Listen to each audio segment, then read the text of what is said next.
Bonjour, je souhaite la bienvenue à tous les lecteurs. Aujourd'hui, je vais vous parler de Mémoire de soi d'Adrien Borne, paru aux éditions Jean-Claude Lattès. Voilà un roman particulièrement poignant, écrit dans une écriture sobre. Ça, c'est quelque chose que je tiens à souligner parce que souvent, lorsque les romans nous racontent des histoires bouleversantes, des histoires qui vont nous arracher des larmes ou des exclamations, l'auteur va chercher à activer nos bas instincts en ayant une écriture qui harangue, une écriture qui racole. Et là, ce n'est absolument pas le cas. Alors c'est une histoire un petit peu en deux temps. Au début, nous avons Émile, nous sommes en 1936. Émile va faire son service militaire. Il habite avec ses parents, Suzanne et Auguste, qui tiennent une ferme dans la Drôme. Et au moment de son départ, sa mère Suzanne lui glisse dans ses bagages le livret de famille. Et lorsqu'Émile arrive à la caserne, il donne le livret de famille à l'adjudant de service qui lit son pédigré et qui lui dit Émile est né de Suzanne et de Baptistin. Là, Émile, il dit, mais non, mon père s'appelle Auguste. Ah ben, je suis désolé, mon petit gars, mais là, c'est écrit Baptistin et l'administration se trompe rarement. Et à partir de là, va se reconstituer toute l'histoire de Suzanne, la mère d'Émile. Suzanne a été abandonnée par ses parents. Elle n'a pas été abandonnée bébé. C'est plus terrible que ça. Elle a été abandonnée lorsqu'elle avait 6 ou 8 ans. Ses parents ont décrété que, en fait, c'était pas très intéressant d'avoir une fille. Donc, ils l'ont laissée à l'orphelinat. Un orphelinat de très bonne facture qui avait pour vocation de transformer des femmes de transformer des petites filles en femmes d'intérieur, en épouses parfaites et à leur donner aussi un métier.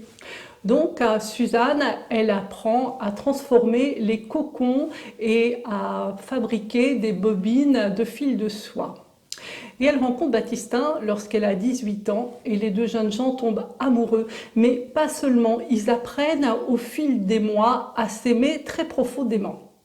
Baptistin enlève, entre guillemets, Suzanne de l'orphelinat. Il l'emmène dans la famille, dans la ferme familiale, donc une exploitation de verre à soie, dont il vient d'hériter parce que son père est décédé et il a son frère qui s'appelle Auguste qui lui manque à la main gauche. Alors c'est Baptistin qui récupère l'exploitation familiale et il est passionné de verre à soie. Donc il arrive dans sa ferme dans laquelle il vit avec donc, sa mère et son frère. Il emmène Suzanne et là c'est un petit peu comme si Suzanne faisait exploser un jeu d'échecs. La mère, qui a été malheureuse toute sa vie, qui est seulement depuis quelque temps maîtresse de maison, voit débarquer une femme qu'elle devine être une future femme choyée et mère comblée et elle n'est pas décidée à laisser faire ça. Suzanne, au premier abord, elle n'a rien. C'est une fille qui a été abandonnée, elle n'a rien. Excepté qu'elle a un maintien, elle a une certaine prestance, elle a quelques économies et la belle famille va la déposséder de tout. Sa belle-mère va la déposséder de ses économies, de son statut d'épouse, de son petit garçon, parce qu'elle va mettre un petit garçon au monde. Elle va aussi la déposséder de sa liberté.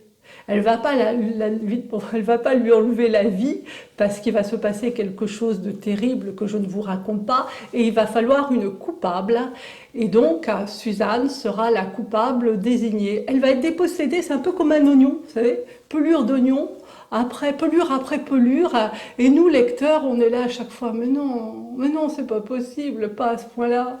Donc voilà, c'est l'histoire d'une dépossession racontée avec une force peu commune et je souhaite vraiment à ce roman de faire une très belle route et je vous souhaite à tous une bonne lecture. Pensez à vous abonner et merci de m'avoir écouté.